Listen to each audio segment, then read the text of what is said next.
Hey everybody, I'm Yvonne Williams with Back to Earth Creations, and in this video I want to show y'all how to make your very own electroformed copper pendant using a resin bead as the core. So let's go ahead and get started.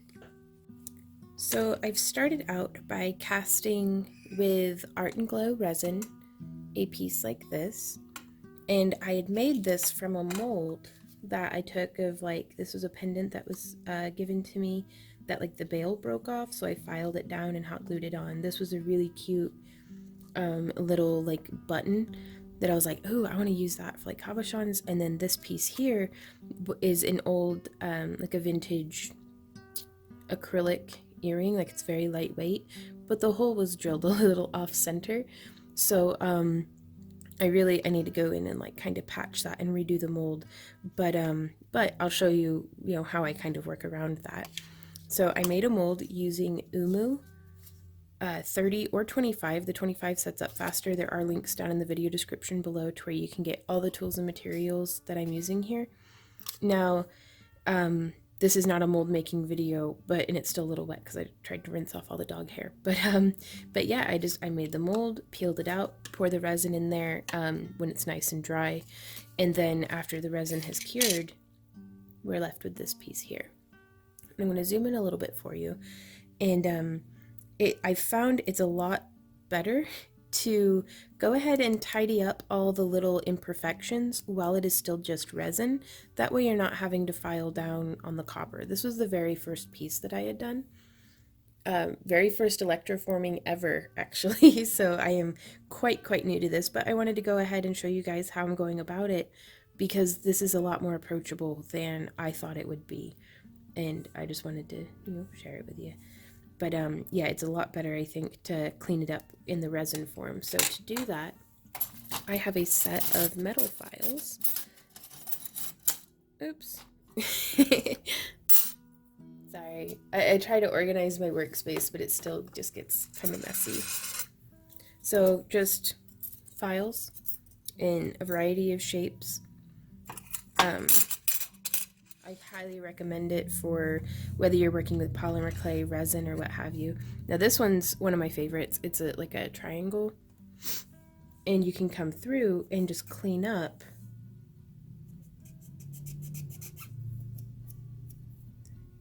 each of these little divots in between.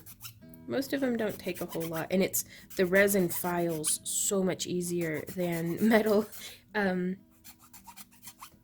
And so I'm just going to go through and systematically, sometimes you can come in from one side and then from another if you're trying to remove, like, a chunk. It can also be really helpful to just sometimes get in there with some flush cutters and just remove the little burr and then come in and file. There we go. So I'm going to see if I can't. There we go. Yeah, just tidy them up with the clippers first. Because oftentimes what's happening is we have, like, a little bit of overflow or something. Make sure we're getting a good angle here. And so it'll just pop right off and leave the rest of your design very nice and intact. Oops. Well, I started filing in a little too far to one side. So let's see if I can't fix that.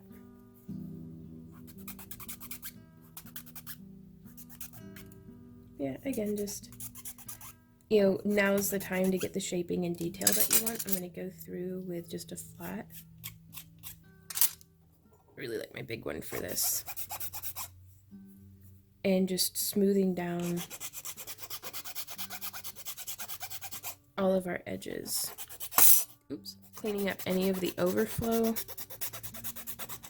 Getting it nice and round. I like to, no sharp angles. Unless you want them there. And also, this doesn't have to be, you can take something that is a matte finish and, it doesn't have to be perfectly shiny like this to get the copper to be nice and shiny. It does help though. But I'm going to be experimenting more with, I have like a silicone mold intended for polymer clay that I like to do resin casting in, but it makes a very matte finish. And so I'm going to be experimenting with electroforming over resin that's been cast in that mold just to see.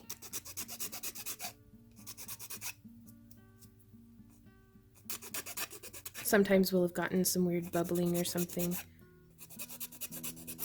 Oops. Doing my nails while I'm at it.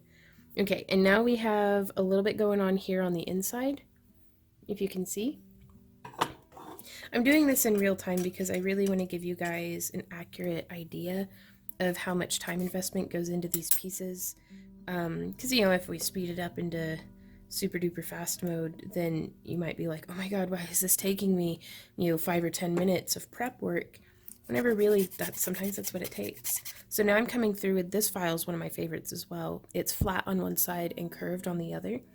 But if you don't like how slow my videos are, YouTube has this great feature that you might not know about where you can actually throw it into like 2 times speed. And you can always fast forward, but I'd rather put information in here that you feel like you don't need than to have left something out that would be really helpful possibly to someone who might not have thought of it. And also, I learn a lot from you guys this way, because oftentimes you guys will see me working and you'll be like, oh, you could do it like this. And I'm like, what? I would have never thought of that. So I'm doing this almost as much for myself as for anybody. So yeah, just coming through with this rounded file. You could use a Dremel. Mine's got a little bit more horsepower than what I like, and it'll actually bite into the resin a little bit deeper. Like, I don't feel like I have as much control with it as I do with our hand files here. Careful, because they're kind of pointy on the end. And I am just made of meat, so they puncture easily. Now also we could, if I had thought to grab it, just put a bit of sandpaper down on the table and file the back of it down like that. But I think this is working out pretty well.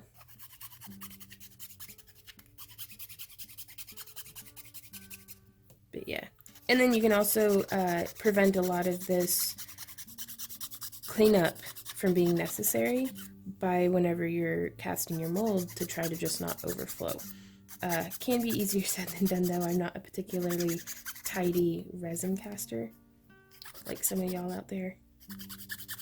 But every step of the way there's another opportunity to tidy things up. Okay, so there we are. And I have a little surface bump right here from where on our mold you can see we had that hole. So let's use the flat side. I'm going to go ahead and tidy that up now, because otherwise it makes a little bump. And we'd have to file that down, and it's just more work on the finishing over there. So instead we'll go ahead, easy peasy, buff it off now. And so now the next step, let me get all of this off to the side, is we are going to paint this with some graphite paint. You can mix up your own, but I really liked the little container and everything. It was priced right, and I didn't know how much I would need. And whenever, whenever I'm getting into something, sometimes I prefer to use something that someone else has mixed up as a kind of benchmark to compare my own to. And it gives me a little bit more confidence to be like, hey, I am doing this right. So you do you, however you feel you need to do. And so I'm just coming through with an old paintbrush and painting. I'm going to end up doing about 4 layers of the graphite paint, trying to get very even distribution. I don't worry so much about brush strokes or anything like that. But you don't want to just dry brush it on like we're going to be doing, getting it down into every little crevice. because this paint is conductive. So whenever we put it into the, I call it my blue bath, whenever we put it into the electroforming solution, whoops, everywhere that the graphite paint is will start to accumulate copper, in theory. I had a little bit of, like, it just didn't want to build up right there. I had to do a second layer on the back on this one. So again, I'm still learning very, very much. I want to emphasize this is actually my second project. And you can see if you don't let it dry completely, it just starts to take itself off. So you don't have to get perfect coverage on the first go around, because we can always come through and add more in the second, third, and I recommend even a fourth layer. Again, the more prep work we do now, the better result we're going to get without making more work for ourselves later on. Trying to get some nice even coverage there on the back. Making sure to get all the little imperfections and stuff. It's going to give the final piece a lot of character. Excuse me. Sorry, it's an allergy kind of day. And I did not wear a dust mask, so I've got resin particles all up in my lungs.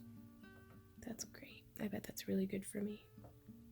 Y'all wear a dust mask. So I'm just going to keep... And if you can kind of make your resin castings like a really obnoxious color, like something vibrant, like super...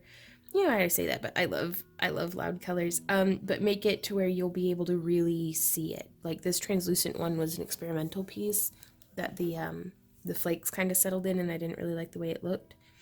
So that's why I decided to use it as the core for an electroforming. But even if you can just add a little bit of resin pigment just to make it a contrasting color to the black.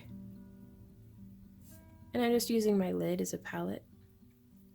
I believe that this graphite paint is water-based, so if it gets a little thick on you, just put like a drop or two of water into the cap and like dilute it a little at a time. You can always add more water. And now that we've done a layer of the graphite paint, it's holding on to itself much better. So the second and third layers go on really nicely.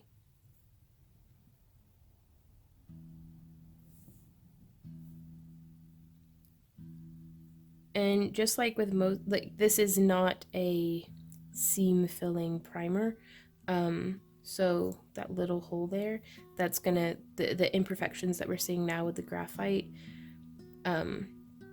won't get covered up by the graphite. Like it's a really fine grained pigment. Like I'm not gonna be able to just use it like wood filler and fill in that little spot. So that's why we do the cleanup there at the beginning, but I don't think I did it good enough. We'll see though. I think I'll be surprised with how much I can get away with. Especially, I didn't do any cleanup work on this first piece. Okay, so just doing more. I'm gonna actually go ahead and let this dry off camera and do my second or my third and fourth coats. And then I will meet you guys in the lab to start electroforming this. Now I'm gonna let it, oh gosh, was I off screen the entire time? Sorry, I actually have a new camera set up too, so this is hopefully gonna work out nicely. But what was I gonna say? I don't remember.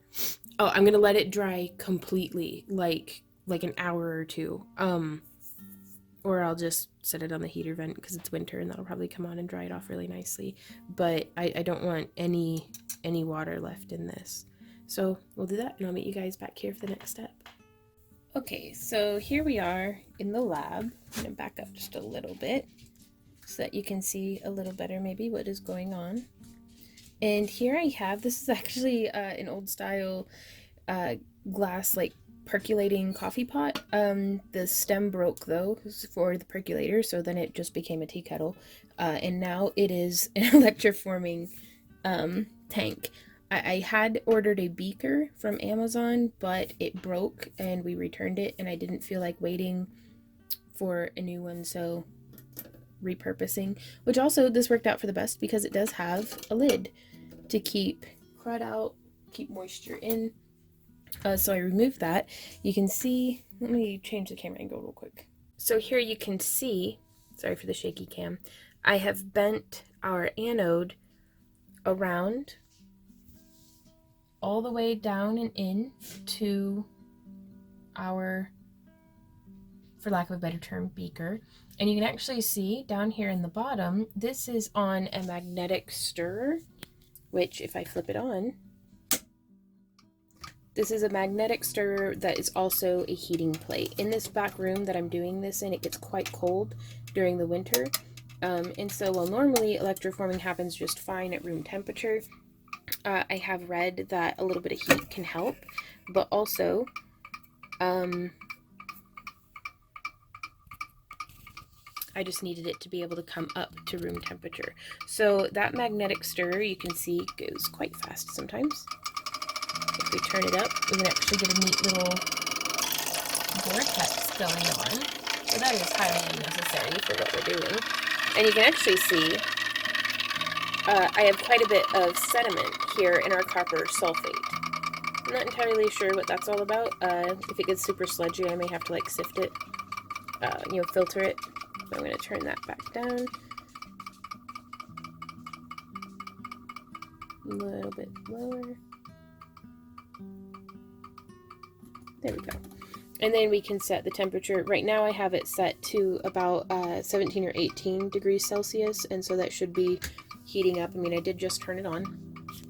And so, pardon the bright light, by the way, coming in from the window. This is our sensor. I just kind of keep it right there. And then we have the anode of our rectifier attached to our copper. You can see here. And so I'm not going to turn that on yet because with this rectifier that I have, there's no way to like, when you turn it on, the electricity is going.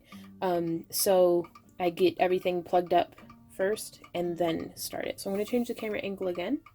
And so now we have our 4 layers of graphite painted resin core piece, a piece of like 20 gauge copper wire that I've just made a little hook in the end, and I'm going to hook through the center. We want to make nice solid contact, and I'm going to bend that around because one of the downsides of using the resin, I'm actually going to flip that off for a minute, is it is really really lightweight. And so I don't want it just floating around on me, which I learned that the first time, that if I just set it in there like this, it'll just float on the surface of my electroforming solution. And then I'm going to be using a chopstick. I have another quart of solution coming in from Rio Grande. It was Jason Welsh is the name of the book that I was talking about, I think, earlier. If not, definitely check it out on Amazon and here on YouTube, Jason Welsh. So I'll put a link down in the video description, but he shows how you can make your own homemade one. But whenever I'm first getting into something, I like to purchase kind of the industry standard first and then compare what I'm homemaking to that to decide, it gives me a little bit of a benchmark, same as it does with the graphite paint. I want to use something that someone else made before making my own to get an idea of how it probably ought to be. So I'm comparing the height. I want this to be able to be completely submerged. Once that other quart of solution comes in, though, I won't have to worry as much about this part. But I gave myself a nice big container. You could just use like a mason jar. And I'm just bending this around like that, tucking our tail up. But I gave myself a nice big container because I wanted to make sure that I would be able to fit even almost the largest of projects in there, or at least a couple small ones. And I'm testing. It looks like it does not completely cover, so I'm going to straighten that wire out just a little bit more. Are you in there? Yeah, you're in there. Okay, so I'm going to attach, is it anode and diode? Are those the words? I'm going to attach our negative end, maybe. Is that positive and negative? I don't know. the other end. I am just going to take and attach that, and I will show you a different camera angle once I get that on there. Oh, and see, here's another problem. This kind of causes a little bit of tension, so I actually use our sensor to position it. I don't want it touching our anode, any of the copper around the edge, but so that's clipped on there. Let me try to get you a better view of that. So here you can see it's attached quite firmly, as is that one. And so now I'm going to come over here and I'm going to flip the switch. You can hear it going. These are our volts, these are our amps. I try to start at a little bit of a lower amp, around 30. Does me pretty good. I'm gonna get this going.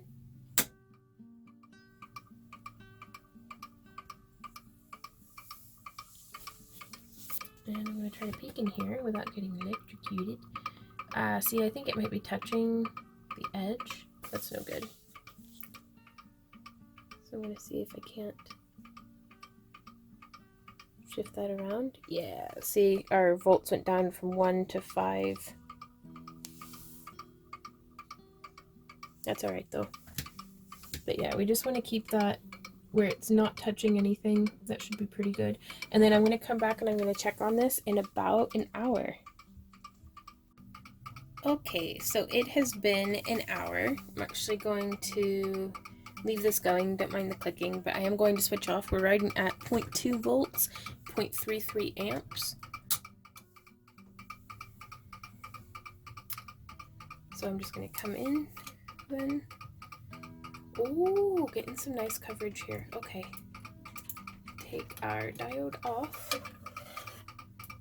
Tap, tap, tap. Getting the excess off. I have some water with baking soda in it here that I neutralize in. And let's take a look and see. Now you can see it's really building up here on our wire.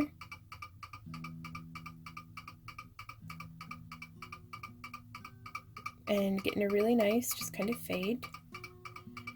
Now you can see, even though it's building up on that wire, it's still making some pretty decent coverage there underneath, but I am going to go ahead, open that up just a bit, and scooch it over one. It's looking a little pale, so I'm actually going to turn the voltage up some, just to see what's up. So, dip this back in. Make sure our coverage is good. Yep, we're submerged. Reattach our diode. Nice solid connection.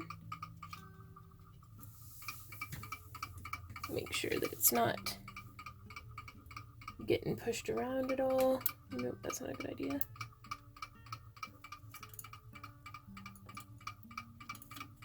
There's just sometimes the tension on the wire, especially if the piece is very, very lightweight, pushes it around.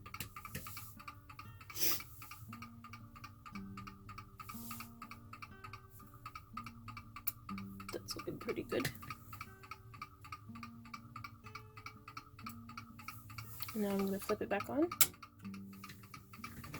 Now it says we're only at like 0.1 amps, or volts, 0.2, 0.1. So I'm going to turn it up just a bit. Pardon my sniffles. I'm going to try to... Now it's live right now, so I'm being quite careful. And you can hear it when it clicks, and whenever it doesn't.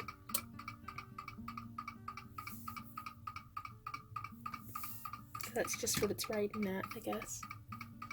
I'm still learning very much on this, so we're sitting at 0.2 volts and 3.9 amps.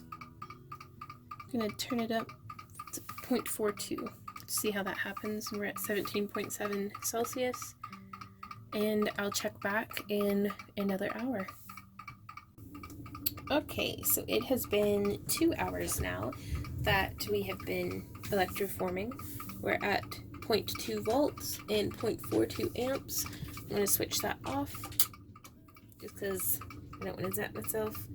Please pardon the loud background because the furnace is going, and we've got the clicking of the magnetic stirrer. So tap, tap, tap, tap, tap. Just getting the excess off there. Dipping it into our water, sloshing about a bit. That tapping actually dislodged our copper as well. Now you can see this is actually plating up really nice. We still have, you can see a little bit of the graphite paint through there. Looking really nice here on the back. We have some spots on the edge. I don't know why, sometimes it just does that. More data is required. But it's looking very, very pale, so I'm going to turn the amps up just a little bit more. And I think after 1 more hour, because you can see here on the side, like we have like 0.5 millimeter of copper on here already. It's not chipping off or anything. So let's see how this goes. Cool. Okay. So dunking this right back into our solution. And that's a lot of it whenever I'm doing projects like this is I try to make sure that I've got a lot of other stuff to keep me occupied during the day, because otherwise I go crazy waiting for it to it's like waiting for paint to dry. I am not a patient person. That is not one of my strong suits. I'm gonna lower it down just a little maybe. Or try to. I really cannot wait for my new bottle of electroforming solution to show up, so it can just be easier to submerge this.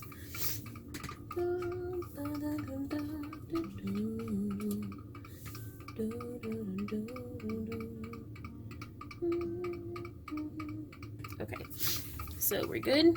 Switch it on. Looking good. Gonna turn it up to 5 amps. 0.47. No, yeah, 0.5, sorry. And come back and check her again in another hour. Alrighty, y'all. So it has been 3 hours. We're sitting at 0.2 volts, 0.52 amps. Switching that off. Switching this off, because I think we might be done. But something about eggs and counting and hatching. Shake, shake, shake. Dunk, dunk, dunk. Ooh, oh, that's looking nice. I think, yeah, let's go for it. So that's 3 hours in the blue bath, the electroforming solution, with the currents running wild. And now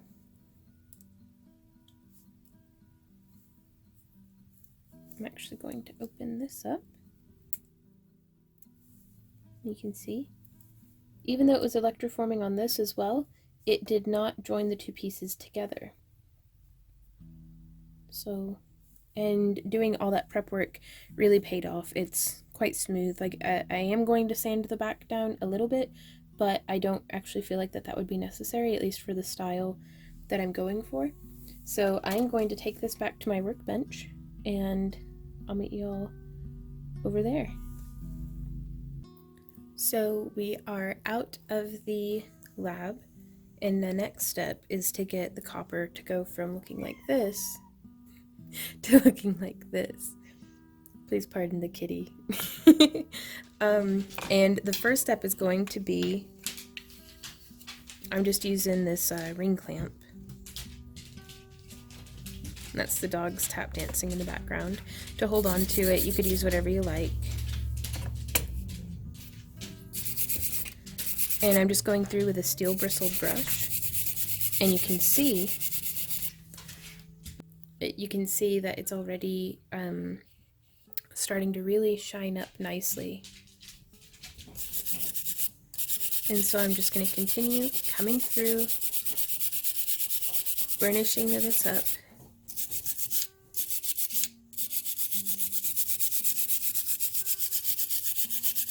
If you don't have a ring clamp like this, just a gloved hand would work very well, or just be very careful with your own hand. But it only took a few times of getting one of these wires just crammed up my finger till I'm like, nope, I'm going to use tools. So, and you can see there's a little bit of texture here on that, excuse you puppy. And so we want to wear it down to where it's a nice shine. So I'm actually going to come through using our file.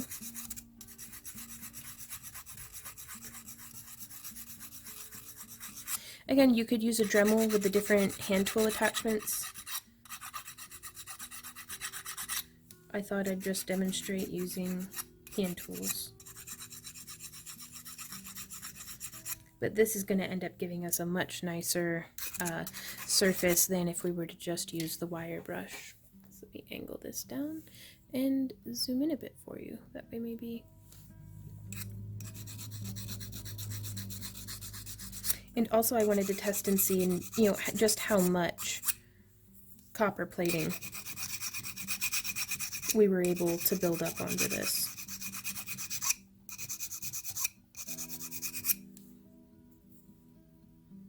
And see, there's just a little bit of black showing through.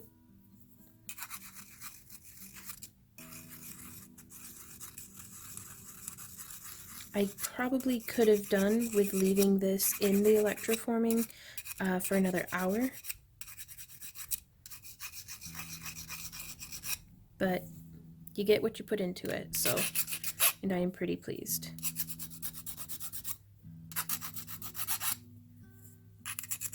But yeah, another hour. That's part of experimenting though, I think.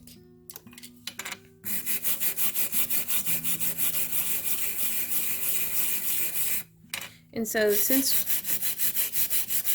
we only did it for 3 hours, I'm not going to sand or file too much, because I want to leave that copper intact.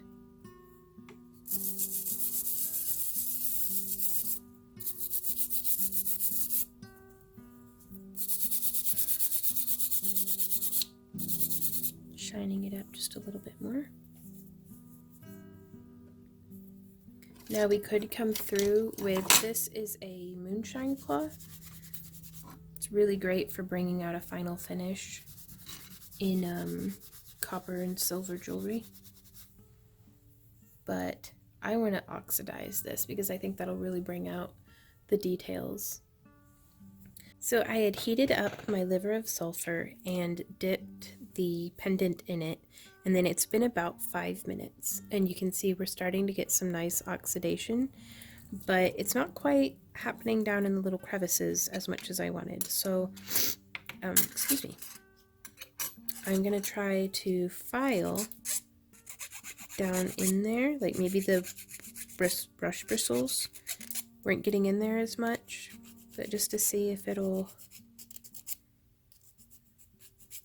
make a bit of a difference. I'm very new to using liver of sulfur, so I don't really know what to expect, but it seemed to be oxidizing where I had polished it up much better than where there was still some stuff left over. So just getting it down on the table. There we go. I want to get all of that pink off, apparently.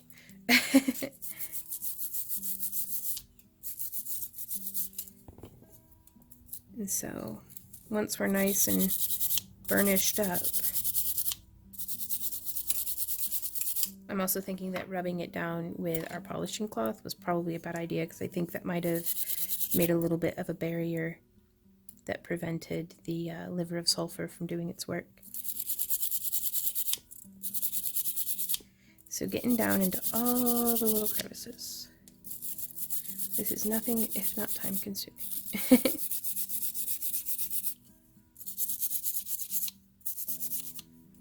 Okay, get in there, get in there.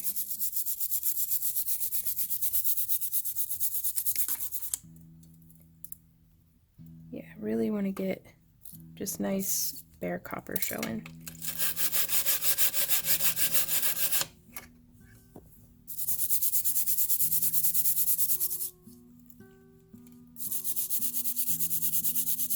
Scrub, scrub, scrub. There we go.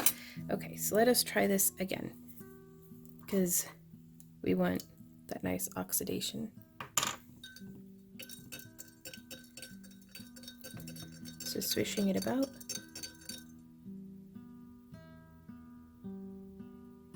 I'm going to pull it out and just let it sit in its cap for a bit and let that darken down. Okay, so we've left it sit for a bit and it's starting to look a little darker, but I want like super duper dark. So I'm dipping it back in.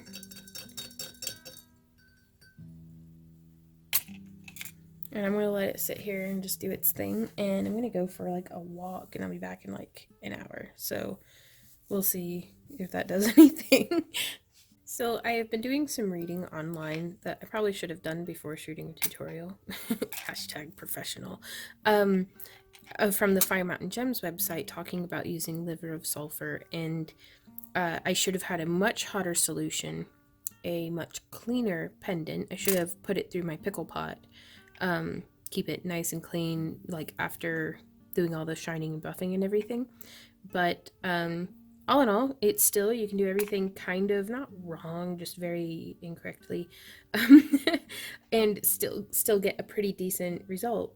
Though I do look forward to seeing the kinds of results that I can get doing it correctly. So again, further proof that you don't have to know what you're doing to get something done. So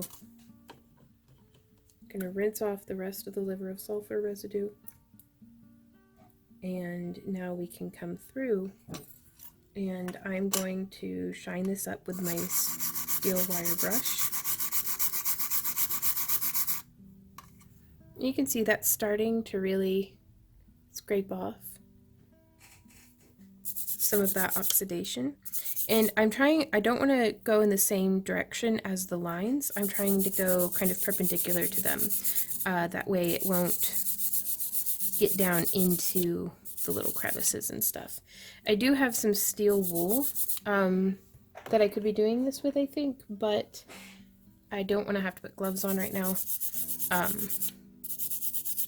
So I'm just going to see if we can do it with just the steel brush. And I feel like we're getting a pretty cool result. So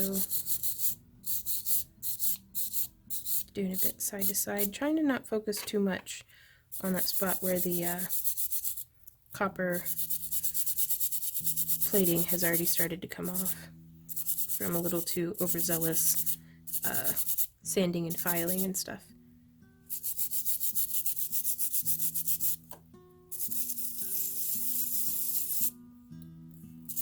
But there we are, getting pretty nice. This one has a very brown patina to it. I'm looking forward to experimenting more and getting a nice black patina. And I have some paper towels right here. And you can see all the kind of dirty water that has come off. That's alright. So here we have our pendant. And now I'm going to go through with... And we could use, if you wanted a very like shiny finish, there are different, Dremel tips that you can attach, and like rouge and buffing compound and all sorts of different things. But I'm just gonna, a nice rough looking, almost primitive copper, because I feel like that's my skill set right now. It's pretty comparatively primitive to hopefully where I'll be at one day, where a lot of y'all already are. So there we are.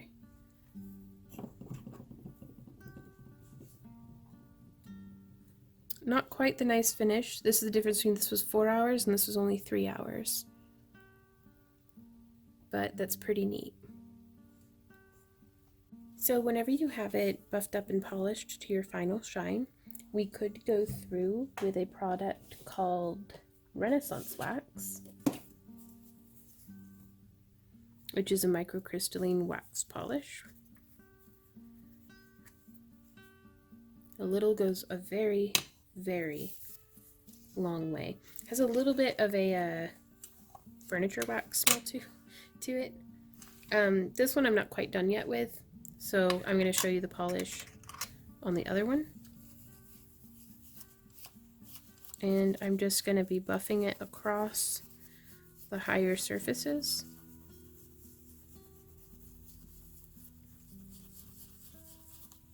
Making sure none of it goops up in the little nooks and crannies. And this does wear off over time, but it can go a long ways in preserving the shine of your piece.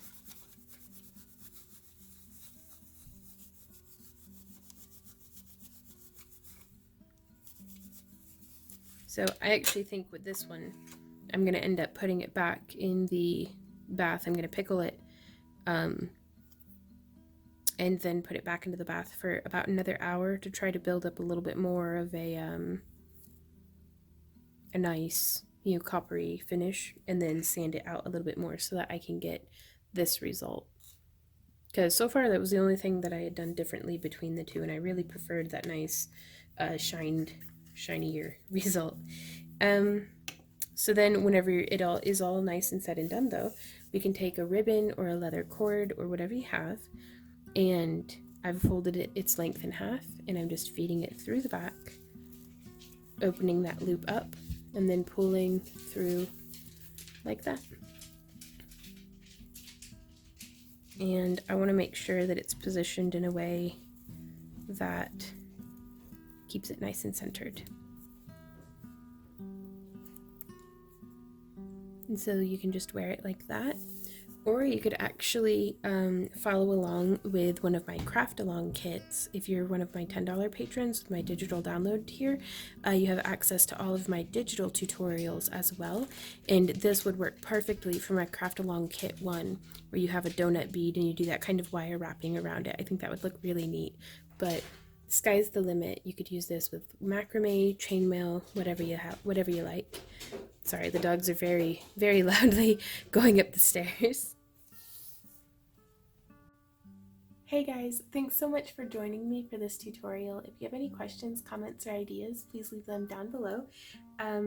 I'm still learning a lot, like a lot about this, and I know my ignorance is astounding, so I'm just experiencing the tip of the iceberg of how much I don't know about this. I'm really excited to learn from y'all and your experience with metal smithing and liver of sulfur oxidizing and polishing and all sorts of different things. So please do feel free to leave a comment down below. Please like, share, and subscribe. And if you enjoy my work and would like to support the creation of more free tutorials, please consider joining me over on Patreon.